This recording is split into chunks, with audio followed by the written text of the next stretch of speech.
Alright, what's going on guys, it's Alone Courier here, and I'm here to give you guys a review on Star Wars Battlefront Death Star DLC. Now I know this is late as fuck, I'm pretty sure the DLC came out weeks ago, but I never really got round to playing it, you know, because I wasn't overly keen on Star Wars Battlefront, and last year I was bought the Season Pass as a gift along with this game because I was a gigantic fan of the earlier Battlefront games, and well, I got the Season Pass, and to be honest I played the other two packs of DLC, and well, I do quite like the Cloud City / Bespin DLC. That's not too bad, but the Outer Rim DLC wasn't very spectacular, so I wasn't too sure about the Death Star DLC. You know, I wasn't too sure how it was going to pan out. I didn't know if it was going to suck, and I'm actually pleasantly surprised to see that it doesn't suck. The Death Star DLC is quite cool the way it's set up. There's this main storyline that you play along during it. It's not much of a story, but it plays out in the events of the original Star Wars movie. If you've ever seen A New Hope, everybody's seen that movie. I don't even know how you couldn't have seen A New Hope. If not, there's no fucking hope for you. But anyway, it's set during the events of A New Hope, you know. It's got the, well, not really, it's just the Death Star, and you get a fight on the Death Star, and it's cool.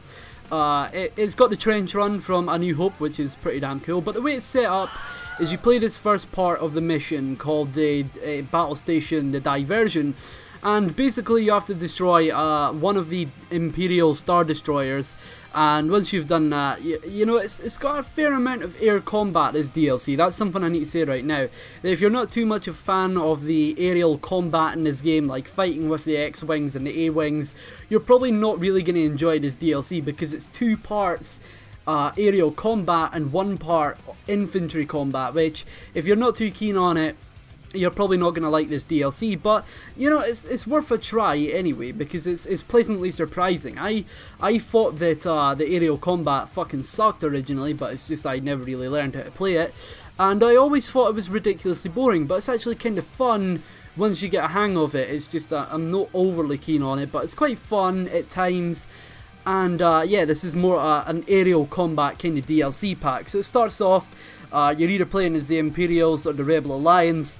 And if you're playing as the Rebel Alliance, your key objective in the first round is to destroy the Imperial Star Destroyer. You have to focus your fire on two exact things on the Star Destroyer. I can't remember what they're technically called, but you have to destroy a couple things on the Star Destroyer, which will eventually just blow it up, and then the second round will start. And the second round is an extraction round, kind of similar to DROID Run if you've ever played that in Star Wars Battlefront, this one of course. Now the main mission is you have to extract R2-D2 and get him off of the Death Star, and once you've done that you go into the trench run. But the on-foot combat is pretty solid in this game mode, to be honest.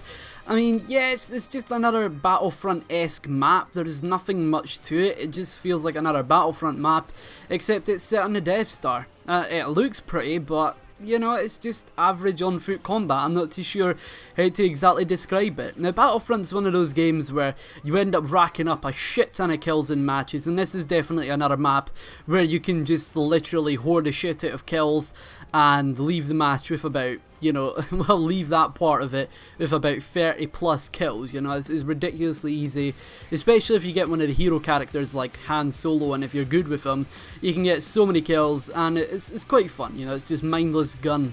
It's just mindless running gunning. That's all it is, to be honest.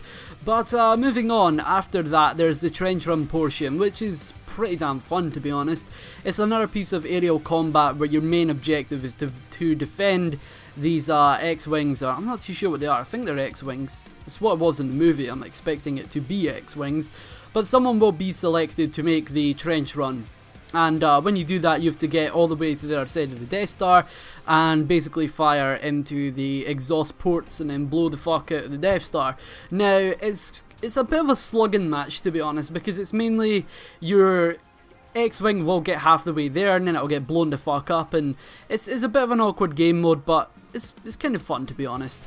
It's one of those game modes though that I feel like the Imperials always have just not an advantage, they always have a disadvantage on this map, to be honest, because as the Imperials on your first objective, you're supposed to stop the Star Destroyer from getting blown up, and really there is no way to do that. You can't really stop the rebels from blowing it up. And in the second round, you can't really stop R2-D2 from being extracted.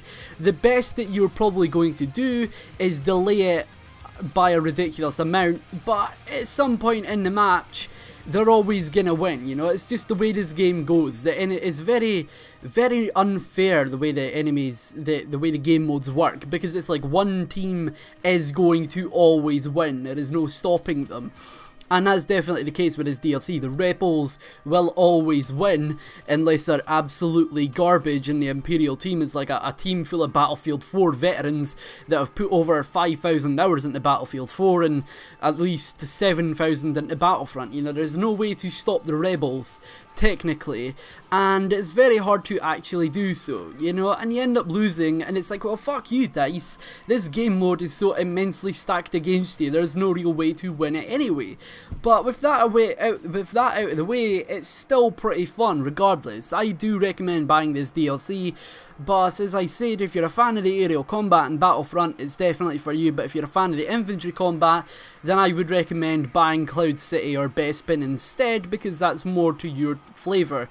But the Death Star DLC is pretty solid, you know. I'm not saying it's worth going out and purchasing a season pass for, but it's definitely okay. And that's about it when it comes to Battlefront. There is no absolute excellence, it's just okay. So yeah, hope you guys have enjoyed the video. If you've got any opinions on the Death Star DLC, or if you've got any questions you want to ask, sure to leave them in the comments. I'd love to hear from you guys, and I might get back to you if you leave any comments or leave any questions. So yeah, hope you guys have enjoyed the video.